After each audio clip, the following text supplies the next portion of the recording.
Hello, humans. Hello, Carrot, who likely has this muted. Riley, here as always.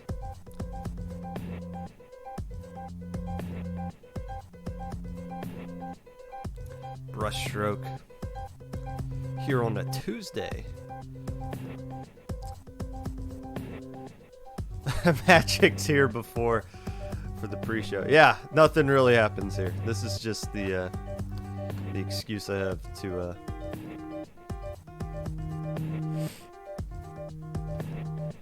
not start talking as soon as I hit the go live button.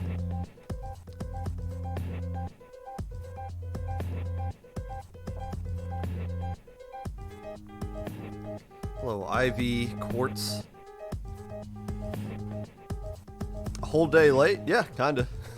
I just woke up yesterday and I was like, nope, we're not doing this today. That's not happening. I do my low ink previews on Fridays. I used to do them on Thursdays. I've done Ludi, when I did like weekly Ludi recaps, which I'm never doing that again. That was such a grind. I did those on Wednesdays. Normal Popcast on Mondays, and this is the second time I believe I've done one on a Tuesday where I just woke up on a Monday. I was like, nope, not today. So we've done Popcasts on 5 days out of the week. We're never doing a weekend Popcast unless I go to a LAN and they ask me to host one beforehand.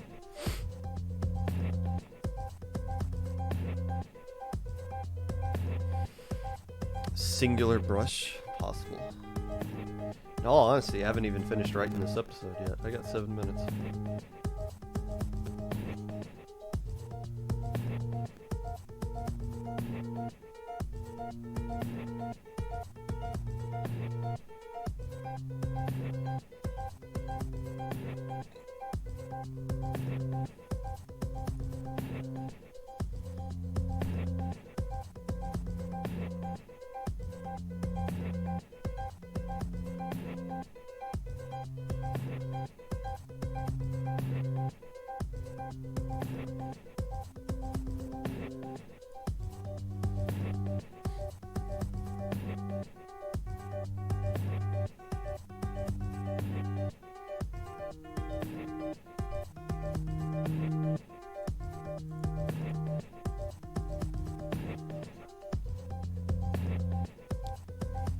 Birthday's in 3 days. Happy early birthday. Popcast while low ink is happening. I mean, there's always been ideas. We do the pre-show before the low ink, but that's not streamed or recorded or anything. A fun idea would be in between sets of Swiss stage is to like just have like me and somebody else just kind of just talk just to fill time between the next sets. Talk about the tournament, as it's going on, who's doing well, last set, preview the next set, stuff like that. But that requires a lot of effort and manpower that we just don't have. Europe like, oh, you've gotten like 7 tournaments before we've gotten another one. No, we've gotten a lot more than 7. We've gotten like 10 tournaments in North America before Europe's gotten a single one consecutively.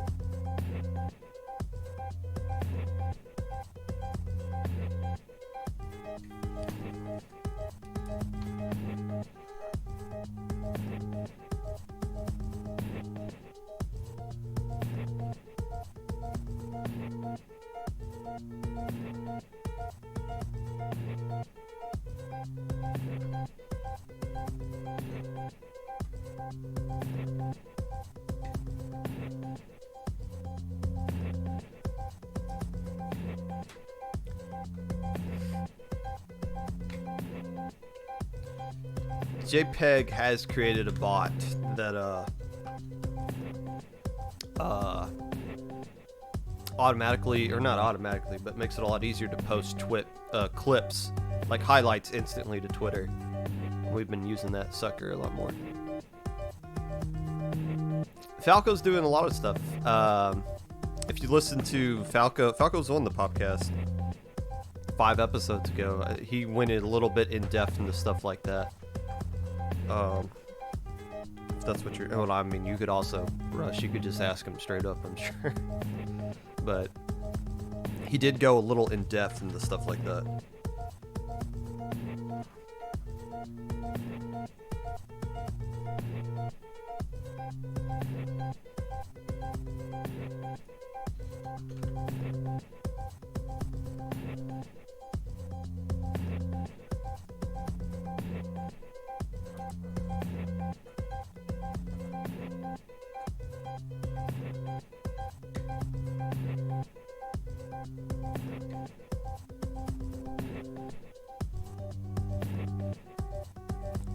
I'm glad you mentioned Falco, because I forgot to include the Friday Night Frenzy in my weekly recap, but I just put it in there. Thank you. Oops.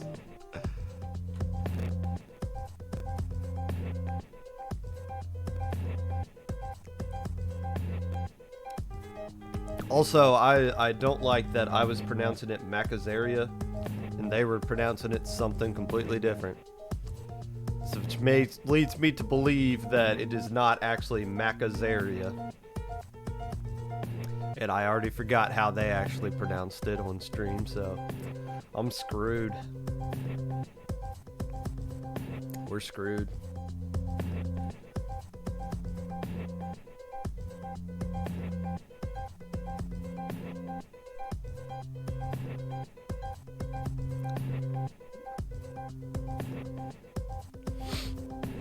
Another day of me misreading and butchering people's names.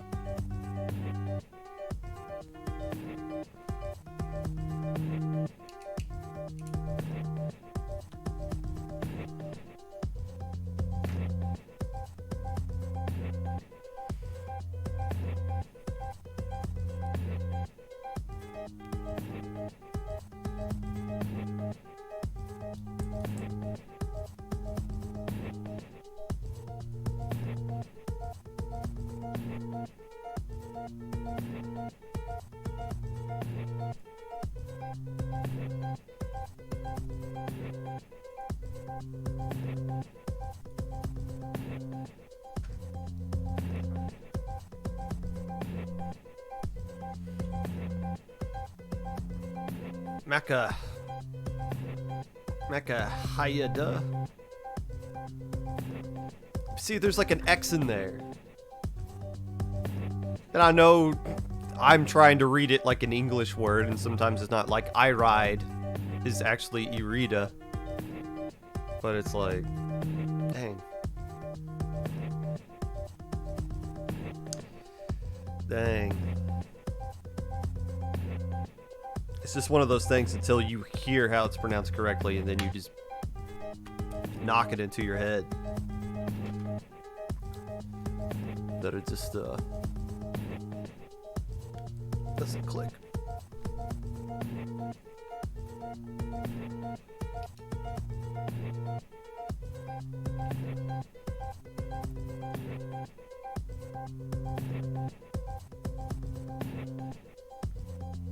Oh, Mexico, like it's supposed to be Mexico. Welcome to Mexico.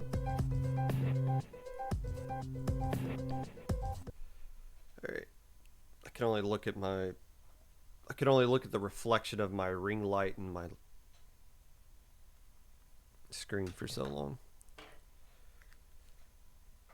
Ugh.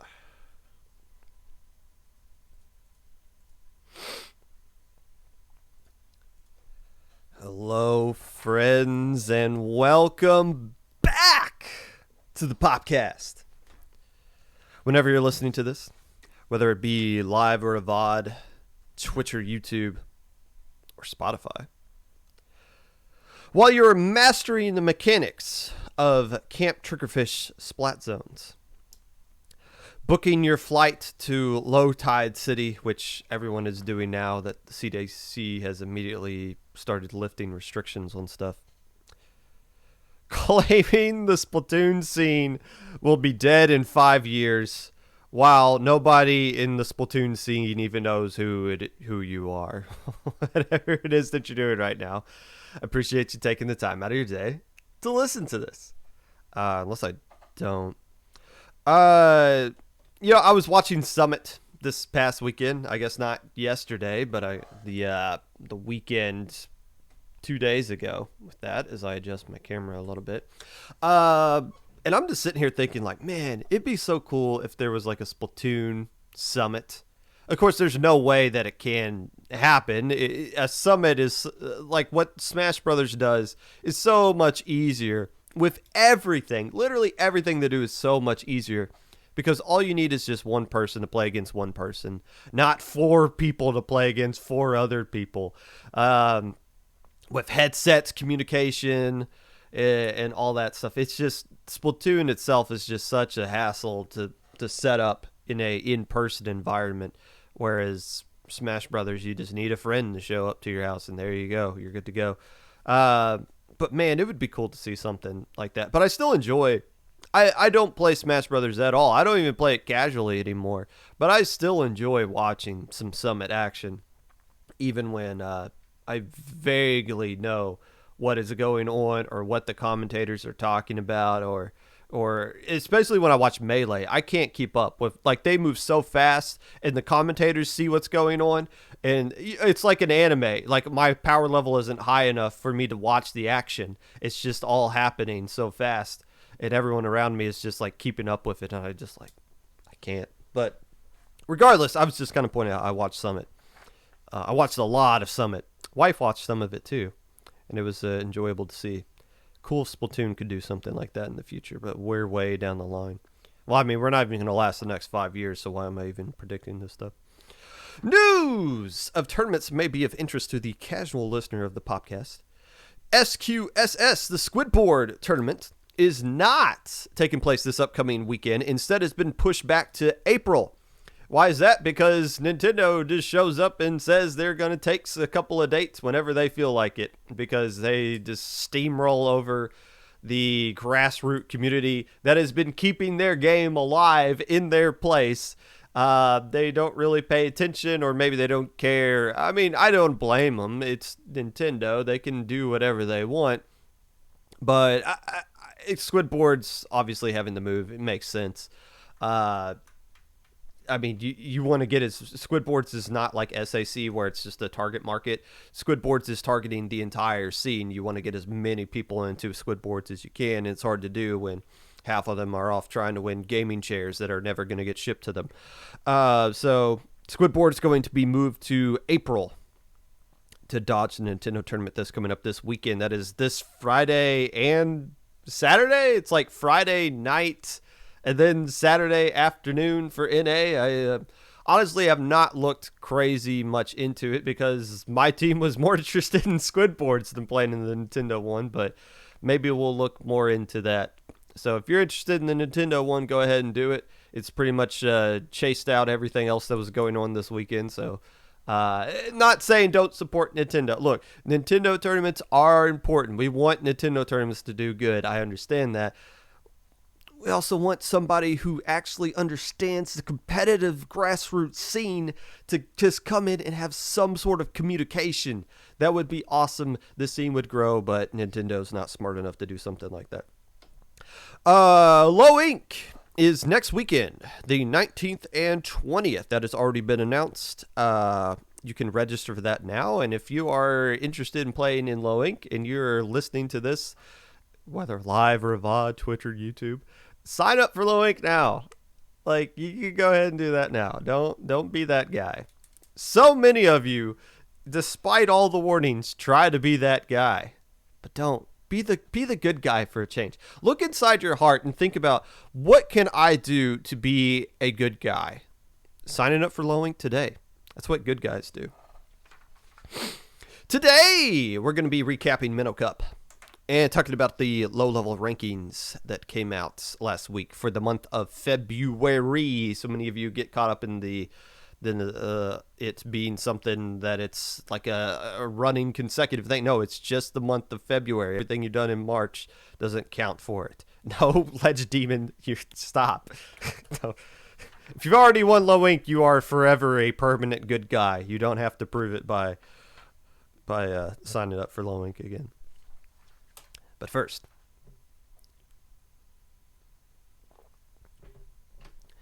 I want to just find ways to just talk about Send Out Q every single week here on the Popcast. Like, I just want to keep finding new ways to do that. Because it's free. It's such a free episode. All I got to do is play Send Out Q and get in VCs with you guys and just listen to you guys talk and then just come up with enough content to where I could just do a whole 30-minute segment talking about here's what my impressions of Send Out Q are this week.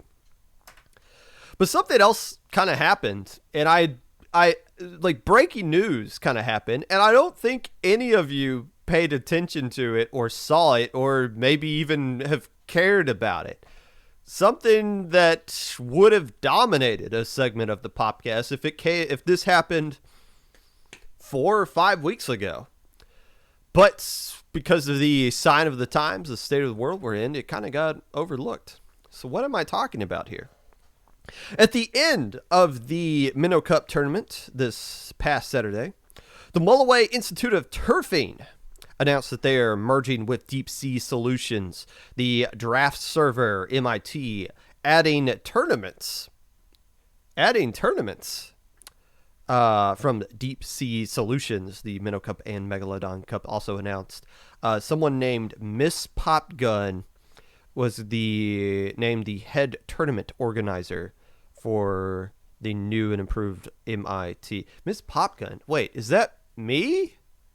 Because I get so many DMs. Hey, did I just play you in Launch Point? Bruh, did you see the miss in front of my name? That's usually a key indicator that it's not me. It might be my wife. But hey, reading's difficult for me too. I'm not going to try to act like it's not.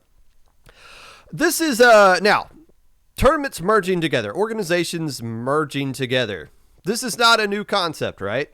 This is something that's been going on since August, because not to take credit for this, but I did kind of do a segment back in August where I was like, why do we have so many tournaments that are just standalone and have Twitch channels that don't do anything but stream once a month, and they're not getting partnered and they're not getting bits or subscribers? Like, why aren't these standalone tournaments like merging with other tournaments or trying to get on board with other organizations? And somebody was listening to that and decided to bring their tournament to Dapple Productions. As you guys know, IPL has been on the hunt as well. We went out and we merged with SAC, creating this new SAC season and hopefully bringing out 2 more SAC seasons before this year's over, where we only got 1 season for the past 2 years, or 2 seasons for the past 2 years, like 1 a year. So there's been a lot of money moves being made, and the question was, well, where was Minnow Cup going to go? Where are things like Little Squiddly going to go? These name brand tournaments that are sticking around, what's going to happen to them? Well, MIT of all people, this organization that doesn't do tournaments outside of their Launch Point Draft Cup, the draft server has gone out, stepped up and said, we would like to enter the tournament scene.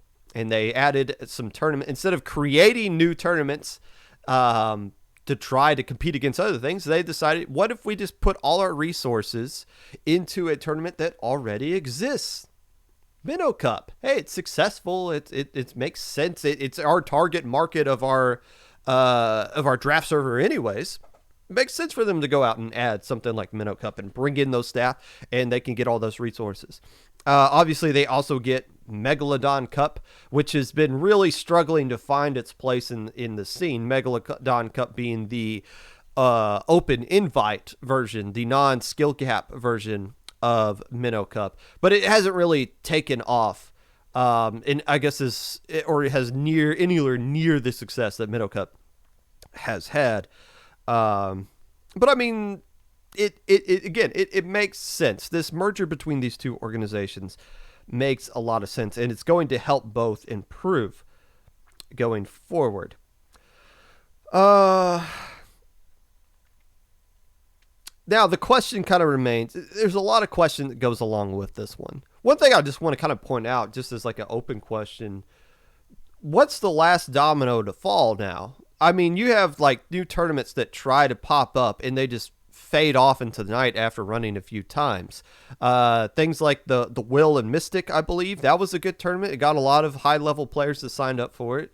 Ran like 2 or 3 times and then just didn't.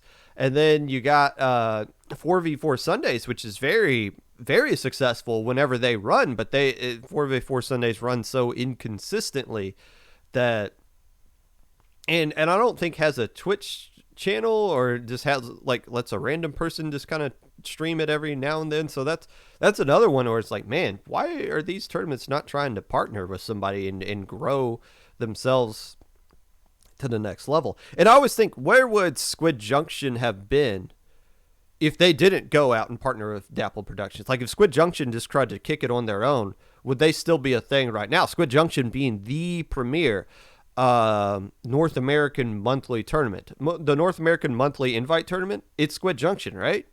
There. I can't think of anything that's bigger. I mean, you got SOS as a weekly.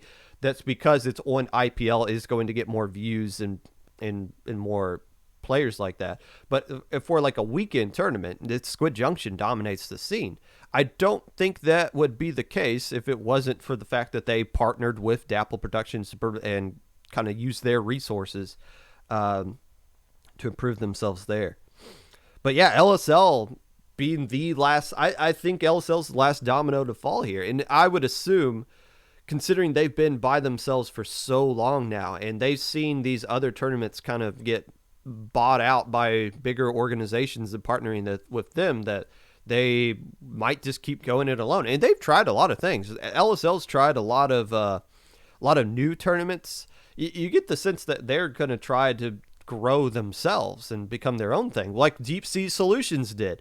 Deep Sea Solutions started out as just Minnow Cup, and then they tried to become an org, and Megalodon Cup was a thing, but it seemed to be hindering Minnow Cup more than anything. So, I don't know. Just another thing to kind of keep an eye on going forward. And I will say this, though. This merger takes a lot, since both orgs help keep this merger does a lot for both orgs, keeping them relevant heading into Splat 3, which is an important thing, right? You want to have, we've been talking about this a lot, building up momentum, and everybody is building up momentum now. And for both these orgs to come together, very good for Splat 3. Which kind of makes you think, why was nobody talking about it? Like, I've literally seen nobody talk about this at all. They tweeted it out. Both organizations tweeted it out.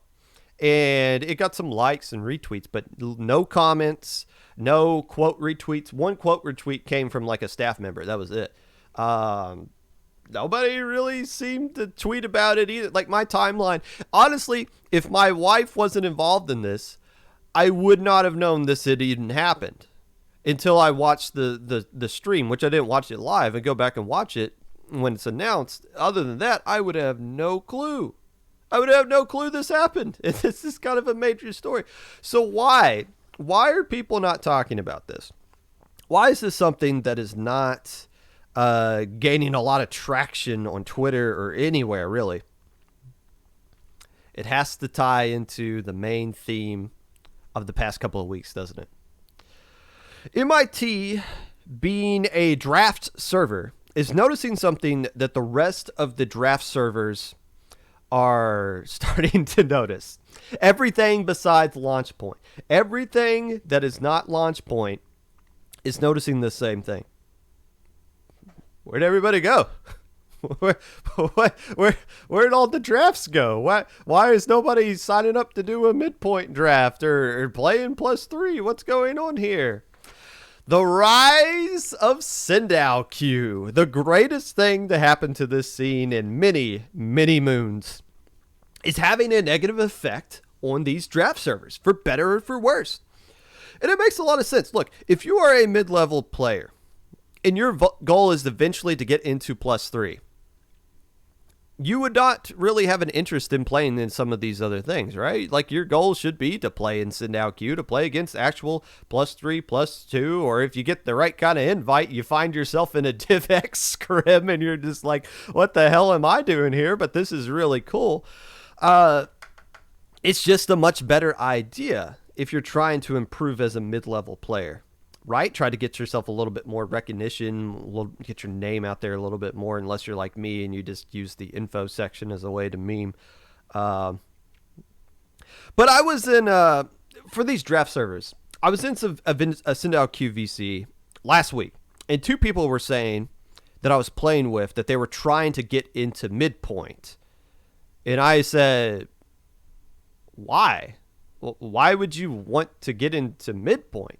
There's nothing going on in midpoint. Every time I'm in a VC with someone and I'll just be like, when was the last midpoint draft? And they're like, 2 weeks ago. Or no, somebody asked a couple of days ago and nobody responded. And it's like, okay, so you just want to get into midpoint just so that you can say you are in midpoint, even though nobody really cares if you are in midpoint or not. You like, oh, okay. Now, before you midpoint people that lurk in my chats and cry about me on your private Twitter accounts to your 2 followers, I guess, slow down. I'm not making fun of you guys again, unless I kind of am, but I'm going to bring it back a little bit because Ink Odyssey is going through the same exact thing. Ink Odyssey, when they were first announced, was a major thing, and it dominated mid-level draft servers. They were doing fantastic, but everyone is telling me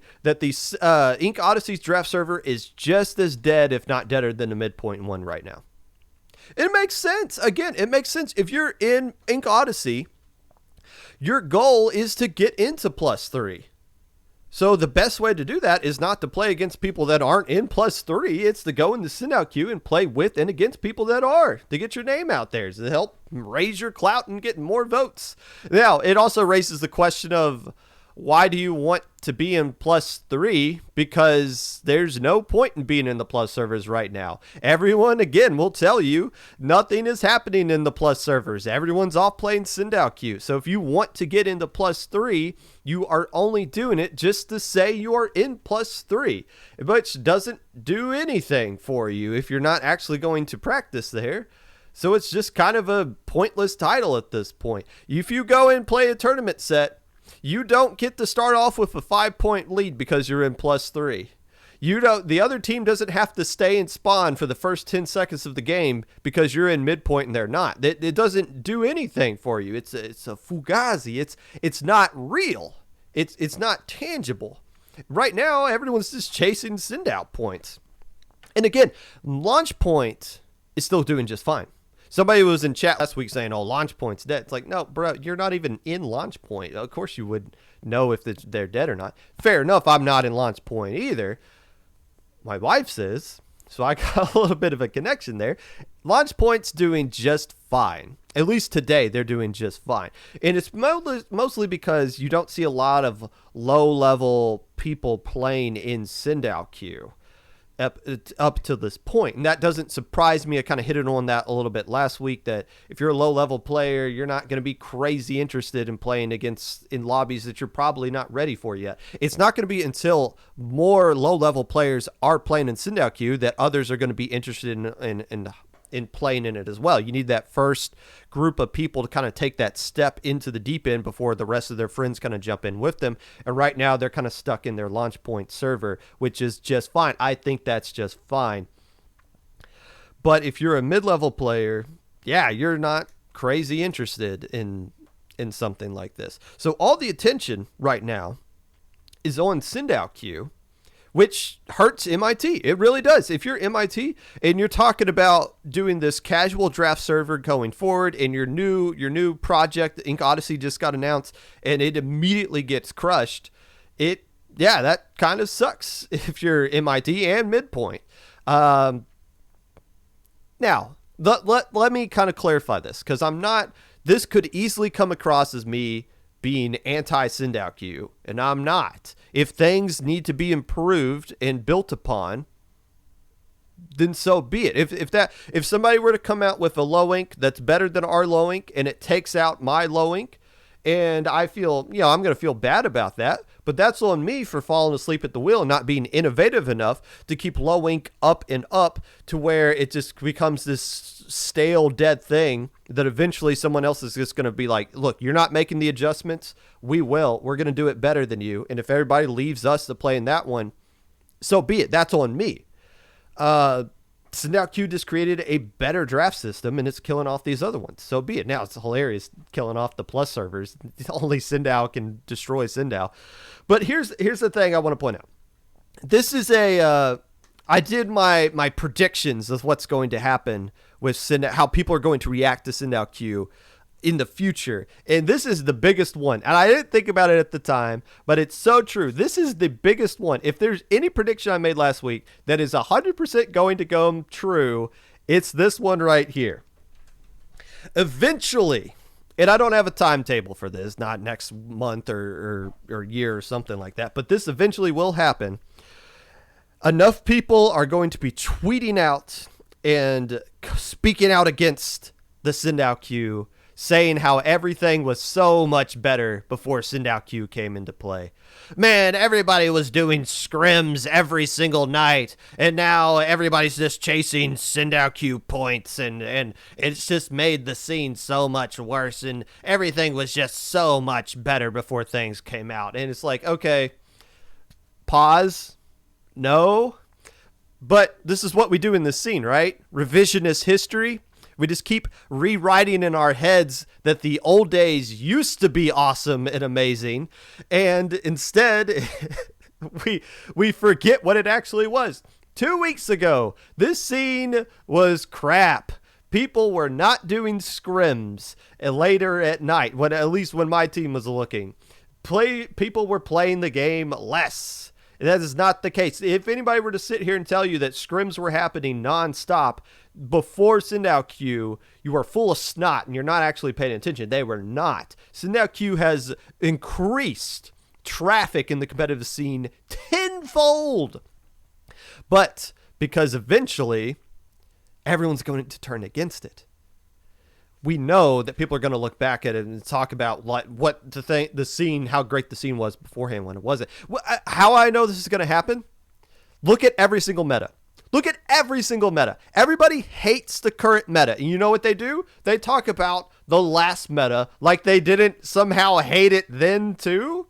What was that like my tweet and I'll give you a hot take nonsense. What is something, literally I saw everybody say this. The ballpoint meta was so much better. Shut up, bro. No, it wasn't. You guys all complained about the ballpoint meta back then. A weapon that's got the same range as a Hydra and the mobility of Sonic the Hedgehog? No, you hated ballpoint. You guys tweeted out nonstop how much you hated ballpoint and how broken of a weapon that it was. But now that we're in this K-Gal missile armor nonsense, you guys are like, oh man, everyone loved the ballpoint meta. The ballpoint meta was so awesome. No, you guys always hate the meta, so whatever the new meta is, you're just going to be like, oh, the old one was so great. Everyone loved it. Nope. You're tricking yourself. Revisionist history. You're recreating a moment in time and picturing it to be this something that it absolutely wasn't.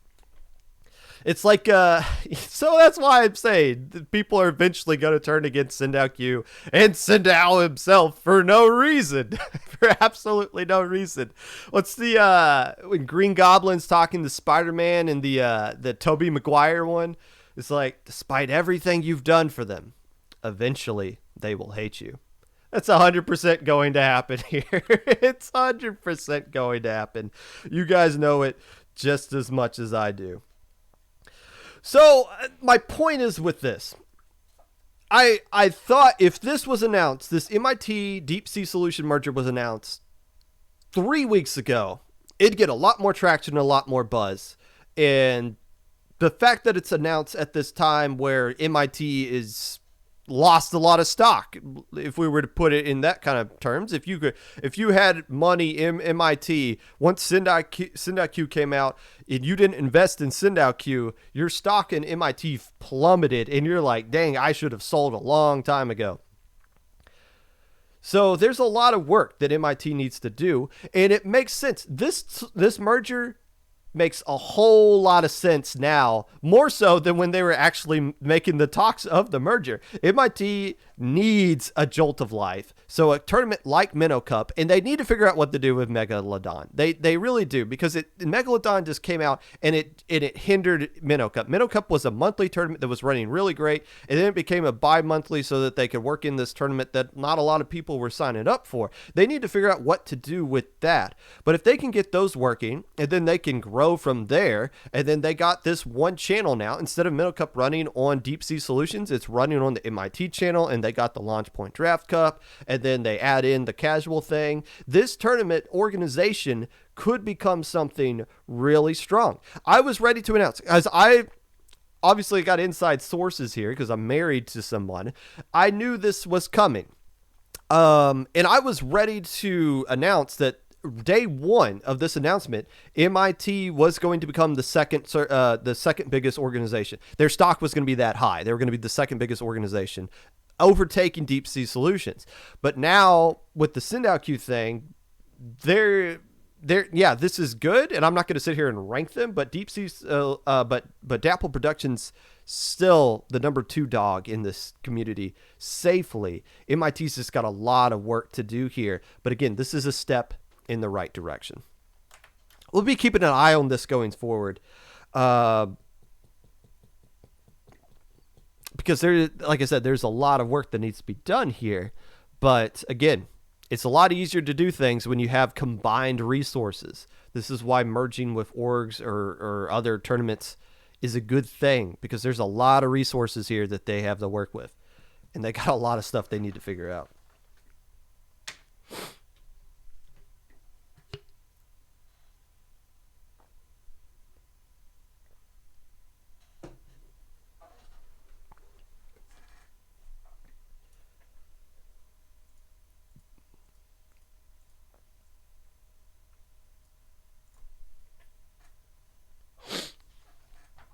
I wrote way too much for that segment there.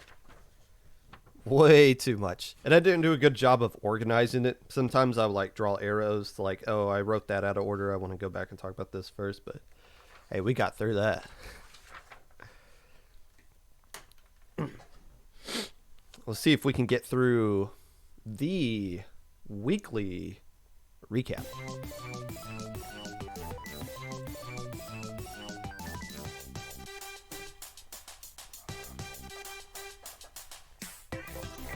Low-level rankings for the month of February came out last week.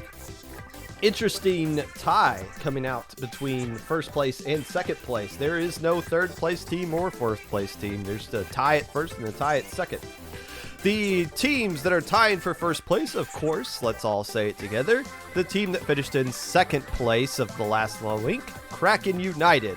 And the other team tying for first place is the team that probably would have won Loink if they had their full roster available, Legato. Wait, no. Legato's tied for second. Wait, who's tied for first? Yummy Stars. Yummy Stars tied for first place with Kraken United? What did I miss here?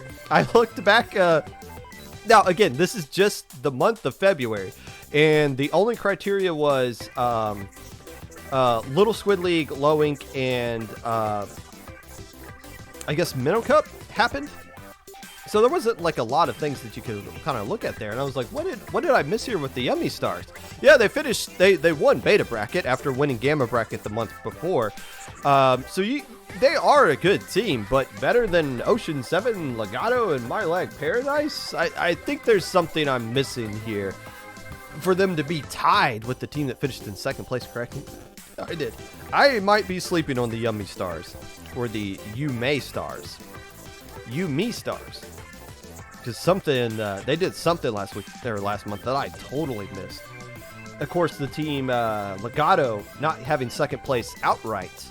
They are tied with Ocean 7, which makes sense. Ocean 7 had they won the Minnow Cup, and they went 6-0 in Swiss. But as you guys know, going 6-0 in Swiss is a curse. So they didn't do particularly well in Alpha Bracket, but they still have established themselves as a top team going forward. Top 5 in this month, I'm fine with that. I think Ocean 7's kind of earned that. We'll keep an eye on them going forward, because I feel like their time is coming here. Maya Lag Paradise, number 5, if we're going to round out the top 10. Number 6, Heaven's Infinity. 7, Aquatic Vanguard. 8, Ink Bashers. 9, Outcast Ninjas. And 10, Crimson Quake. Inked INKD being the team number 11 on the outside, looking in on that one. I forgot to put this in initially. Thank you, Brushstroke, for reminding me. Friday Night Frenzy. Week 1 took place there. This team name I'm pronouncing incorrectly. Macazaria got a 3-0 over the Rolling Squid. Squid Killers swept Crab Rave. Cake 2-1 over Cat Perglers. Prism 2-1 over Marine Melody. Week 2 be coming out next. Always a fun time watching the tournament. I wish the Wiggly Phantoms were there so I could chant for the Wiggly Phantoms every single week, but again, I think the Macazaria that I'm pronouncing incorrectly, I think these guys are not going to drop a single game in this one. A little too strong there, but so be it. Let's take a look at SOS from the past week. Tower like they did earlier. One shot, trying to find a pick, finds Prosper. That's big. Ink Armor almost online. Booyah Bomb going to come out to try and stall. A couple of suction bombs trying to force One Shot off the tower, but One Shot stays on. Vanny goes down, and just like that, Prosper! Oh no! Four Beans is able to take it in the end. I wonder what those things sound like to you guys. If you're listening to a radio broadcast, they'll play things like that, and you just got to kind of envision the play in your head. But that was Alias and Sky on the call for SOS number 60 with a grand finals and Popcast Match of the Year nominee. I'm nominating it for Match of the Year right now in the month of March. 4 Beans getting the 4-3 win over Sirius. 4 Beans coming back in overtime to beat Sirius on tower control at Anchovy Games. An absolute barn burner of a set. A very fantastic best of 7 set. Can you put a weekly match as a match of the year at the end of the year? I don't know. It depends on the other matches that happen. Weeklies don't hold as much weight as like a monthly or mid-major, major, or a low ink or something like that. But when you see a best of 7 set that's really good, you gotta, regardless of what tournament it's in, you gotta recognize it. That was a really good set. Heck of a set there for 4 Beans getting a win over Sirius. And the other thing I want to point out here, the team that finished in 3rd place, skill issue. And I believe the team that finished in 2nd place was Hammerhead, was Black Magic. I pointed this out. Somebody was tweeting out last week, what are the best regions? I told you guys, the correct answer is Latin America. The pound for pound, there's not a lot of Latin American teams in mid-level, but they are all really good and all get results. You can't argue against the results these teams from Latin America are getting. They finished 1st and 3rd in this SOS tournament. They're dominating. Pound for pound. North America, that's not to say North America's mid-level isn't good. There's just a lot of fat in there that kind of bogs down a lot of these other teams because it's just so oversaturated. Every team in mid-level from Latin America is strong. They show it week after week after week. Hammerhead going to 4B. Mako bracket belongs to Legato, and Lantern was won by Big Banana. Okay. Squid Junction 19 is the last tournament we're going to take a look at here. Won by Foams 8. 3 1s over Nay Nay. Healthy Diet Food Groups taking that third place. Is this the first time Foams has won a tournament? I know Foams has flirted with winning a tournament. Foams being that campfire, not campfire pickup team that shows up in tournaments like SOS and maybe did a testing ground at one point, but they always finish up near the top. They're always flirting with winning. They finally win one here. Does that mean they played in 7 other tournaments beforehand? I don't know. Foams, that's a shoe, ain't it? Aren't those the shoes that you grind on in Sonic, or those soaps?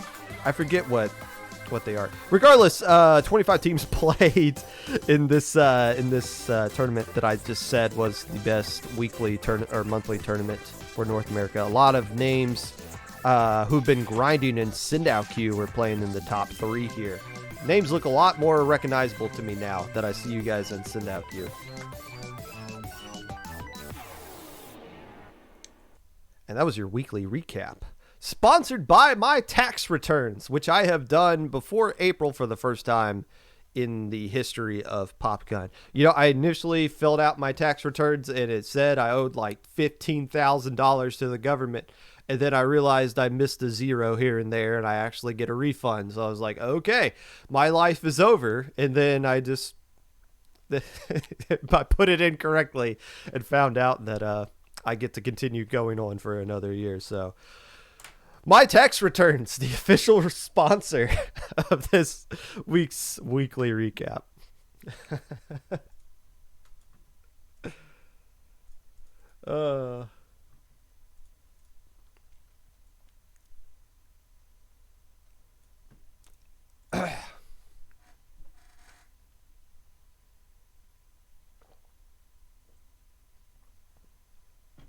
Popgun's tax returns would make a good pickup name. Yeah, I would say so. My hairline did not. My Twitch passcode did horrible in the Launch Point Draft Cup. I think my hairline did pretty well. I think my hairline finished like 3rd.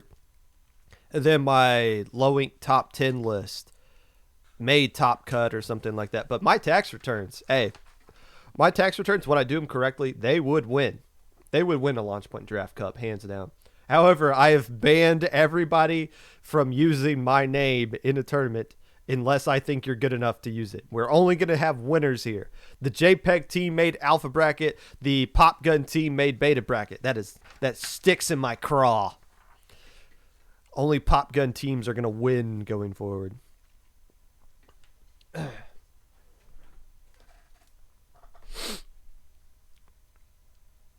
This is why I wish this Legato United team called themselves Popgun United. Sad day for all. Let's talk about Minnow Cup and then call it a day. Call it a week. So I got a DM. As most Popcast segments have been starting off now. Oh, I got a DM. But usually when you guys DM me things, it usually gives me ideas of like, oh, this would be a good thing to talk about. So I got a DM from an anonymous team. During the Swiss stage of Minnow Cup. And they asked me a question that none of you should ever ask me in a DM.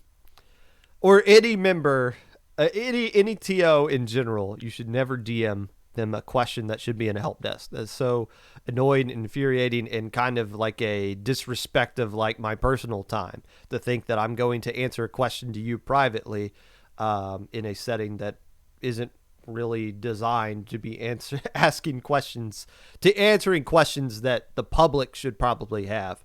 The public should be able to see and get an answer to as well. If you need a question for something tournament wise, and it needs to be a DM, it needs to be a secret. It better be that you've caught somebody smurfing. Otherwise, don't DM anybody a question that should be in help desk. The question that was sent to me during Swiss stage of Minnow Cup. If we win this tournament, are we banned from low ink?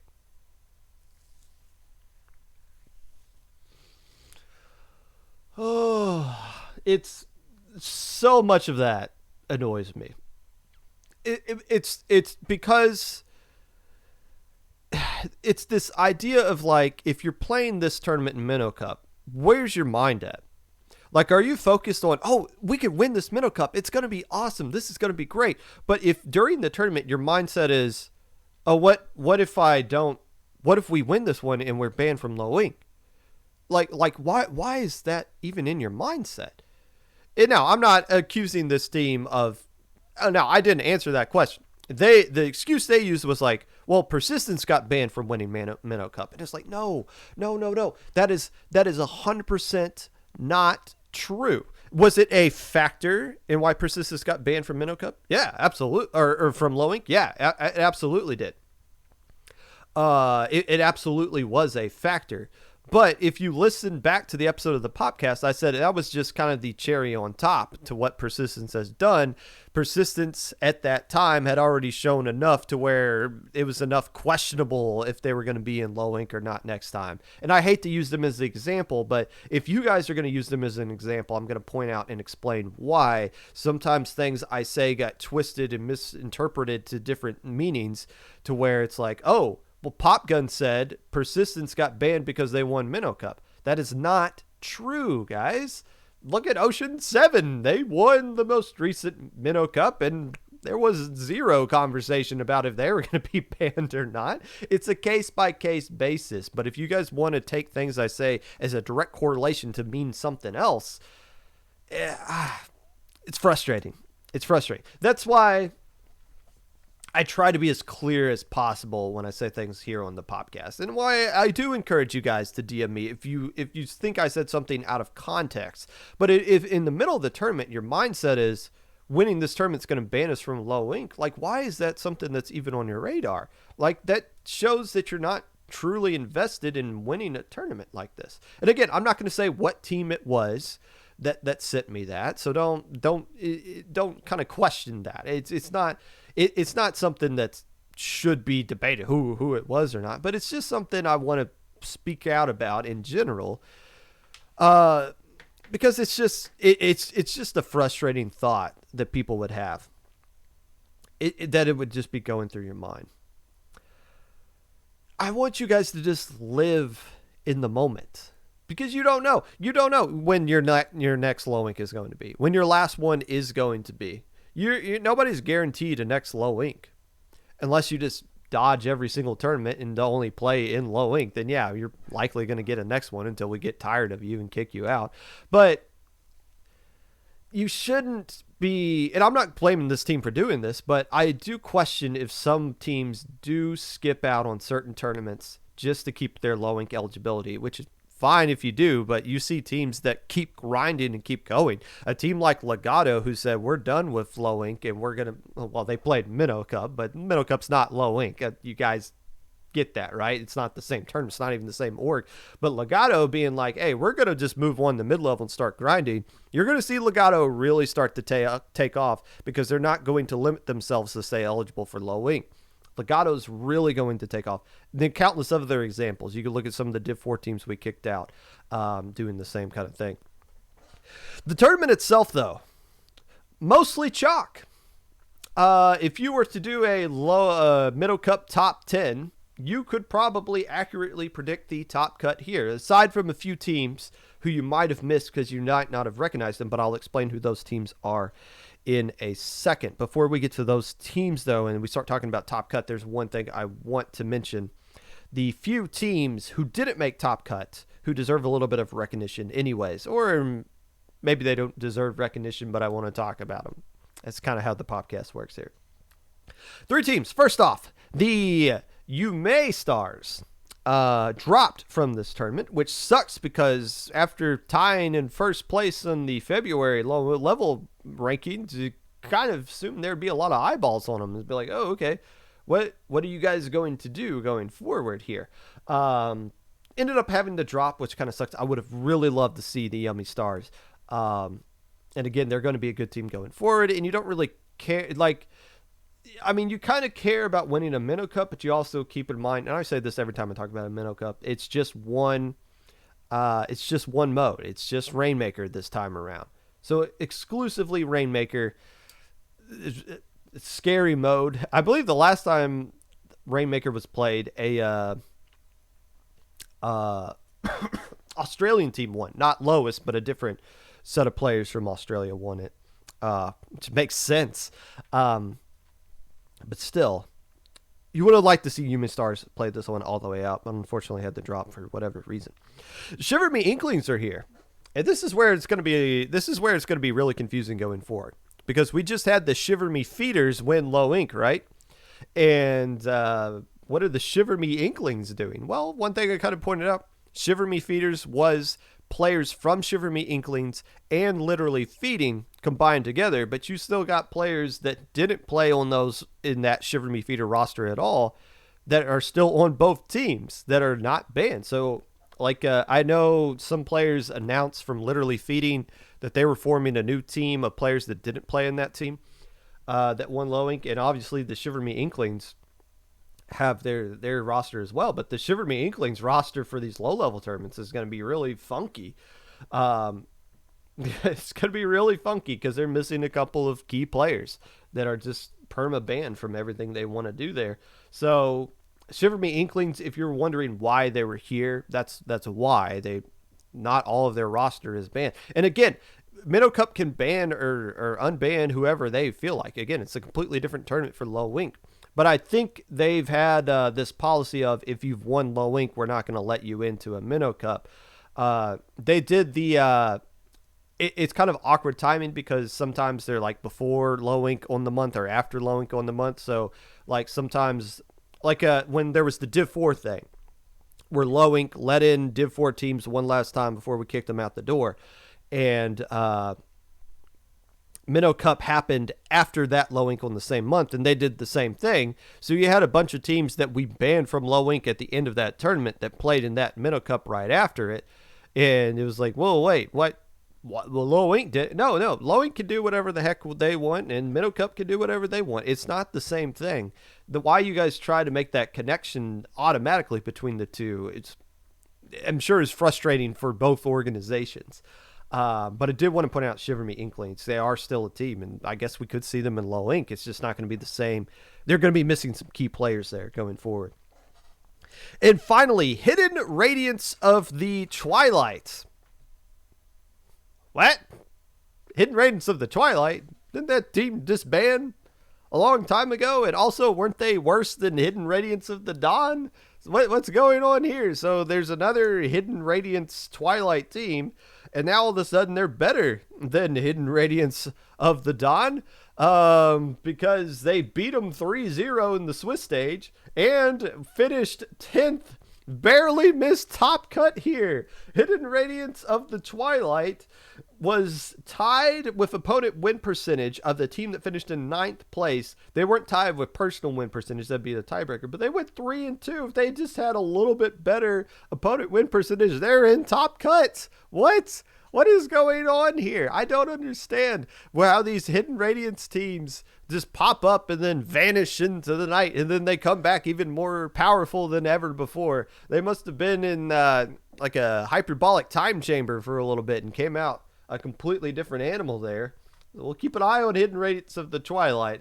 Is this the standard going forward? We'll see how good they actually are in the future, but they came really close to a top cut here.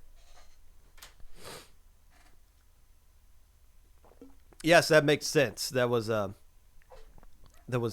hidden as well. What did Saucy Boy say? I think we played great considering we had the sub. Only played with the day prior. Played great all tournament. I didn't know they had a sub in that tournament. Well, we're going to talk about it right now. Let's take a look at top cut of this tournament and screen. Very small top cut. And as you can see just by looking at the scores here, not incredibly competitive until the final couple of matches. Bunch of 2-0s across the board. My Lag Paradise able to drop one game to Dream Essence here. But this is what I was saying. I was saying this top cut was all chalk.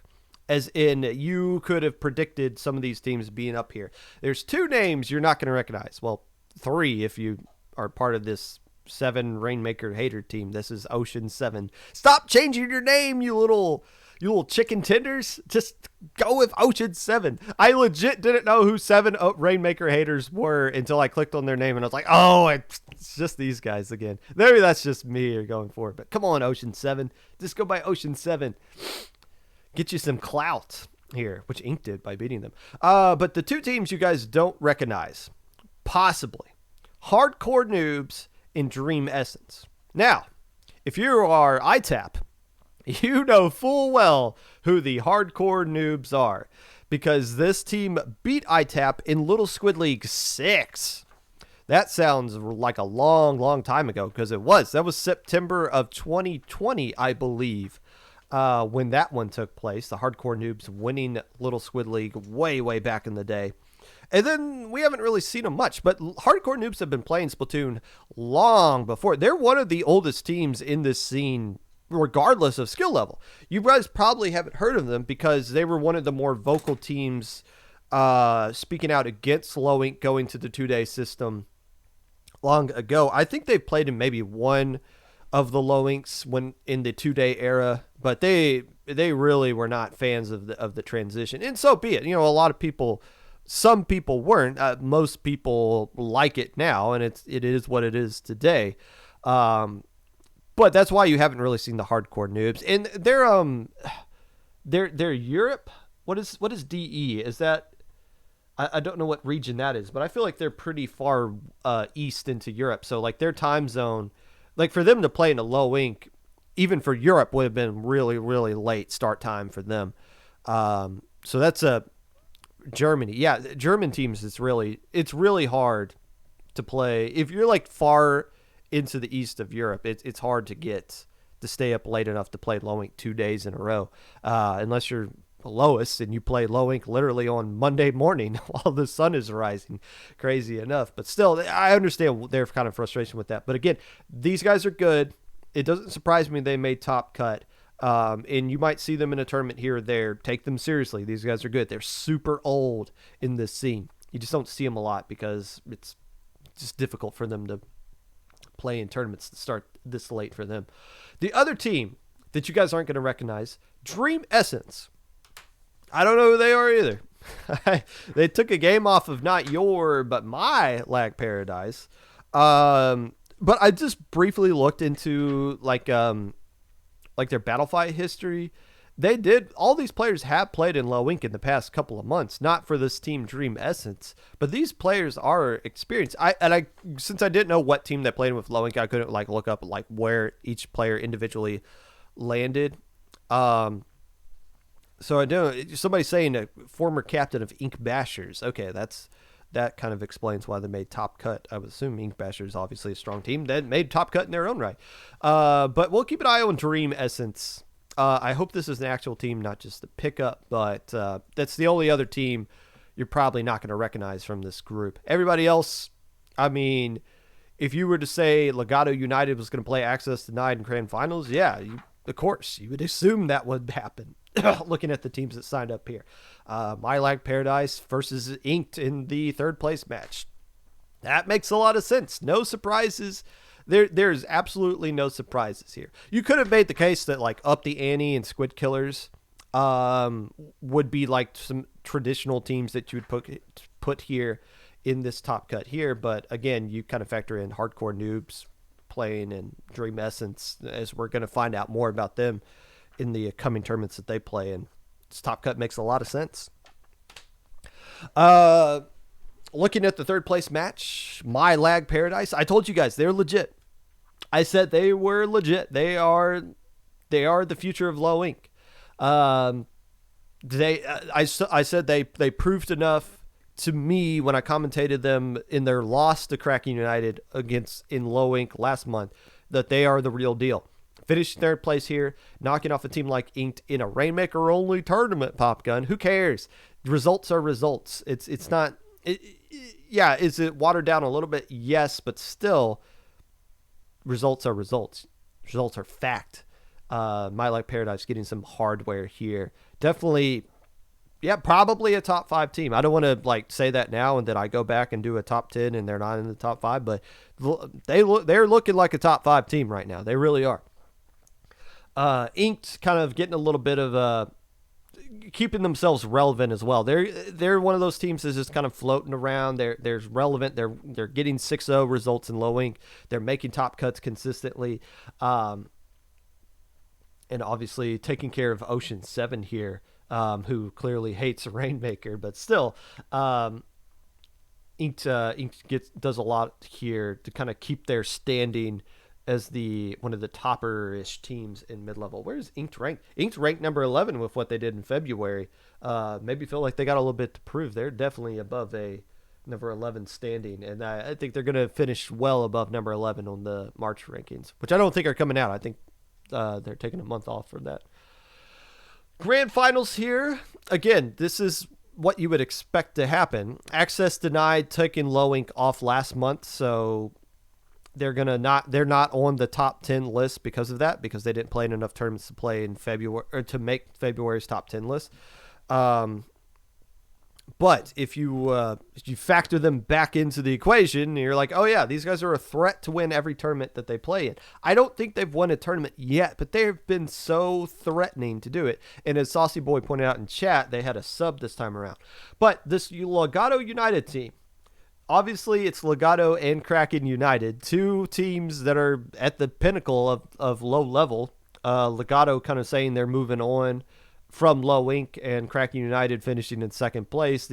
You would assume a team that does a fusion dance with each other here would be one of the top teams here. And look at it. This is straight up, like, I think it's an even split. Kraken United here, Kraken United, Legato, Kraken United. That is 7 players. I mean, honestly, if they added one more player to this and they had an 8-player roster, you could cut that team in half and they would both make top cut. Like this roster is loaded for bear. Like any combination of these 7 is going to be really strong in this tournament here. And Access Denied, they had a sub. Oh, Japanda, that's right. Well, that's a really good sub to have. That's not just like, oh, somebody off the street. No, Japanda is a seasoned veteran sub that has made some deep runs in low inks with pickups and subbing for other teams. So this is a strong player to have as a sub. But still Access Denied, who did look really good in Rainmaker. Keep in mind, I've seen both of these teams beat Legato or beat Lois in a Rainmaker setting where they absolutely had to beat Lois in a Rainmaker setting. So these two teams are really good at Rainmaker. Just this roster, nobody's going to beat this. Nobody's going to beat this roster. Is that the only game Legato dropped the whole tournament? Ink Bashers didn't. My Lag didn't. Did they go undefeated in Swiss? No, they didn't go. Well, I mean, they won every single match, but they didn't win. They didn't like 3-0 every single time. But still, that's a tough roster to beat. That is.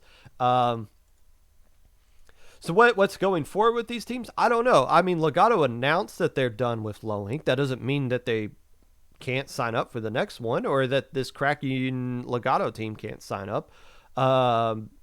Kraken United obviously still good for low ink. Unless I don't know. I haven't looked into what they've done, if they've done anything in some other tournaments or anything like that. So, but I mean, like, in theory, today, I'm pretty sure all these players are still fine, and it's going to be hard for anybody to beat them in any kind of setting, regardless if it's Rainmaker only or all modes or whatever. That is a tough 7 roster to beat, and probably feels good for those players to get some hardware that they can kind of celebrate. It might not be the hardware they want. I mean, obviously, all those players. Did Legato finish in second place in the tournament? No, I'm thinking of Snowfall. Finished in second place. I know Kraken United obviously finished in second place, but getting a gold medal can do a lot for your psyche, regardless of where you get it. There we go. It took a day, but we got this episode in, and we got through another lovely episode of the Popcast. Now, another clarification. If anything I said or tweet about and confuses you, or you think it means one thing and you want to clarify what it means in another way, feel free to reach out to me. If it's a question that should be in help desk, go to help desk. I'm not going to be nice to you guys if you DM me a question that should be in help desk. Not just me. Don't do that for any staff member of any other tournament unless they tell you to. Just as a general rule of thumb, do not DM people questions that should be in help desk. But other than that, if you'd like to be part of the podcast in any way, feel free to reach out to me at my socials below. Twitter at Mr_Popgun, Discord at Popgun, hashtag 5882, YouTube at 25 Popgun, Twitch at Popgun25, Anchor.fm/Popgun, TikTok at Mr_Popgun. Let's go. I'm getting a lot better at doing that. Unless I'm not. Who are we going to raid? Who's streaming Splatoon other than me, even though I'm technically not really streaming Splatoon? Undershirt Man. Who is that? Ahmed. I've rated Ahmed several times. Let's go to Undershirt Man. Let's see what that's about.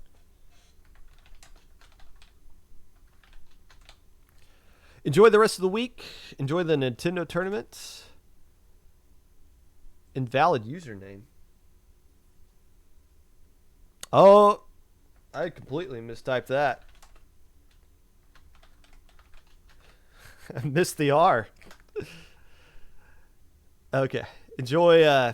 Get vaccinated. Keep wearing your mask. Stay safe. Please don't die. You're important to me. More than you'll ever know.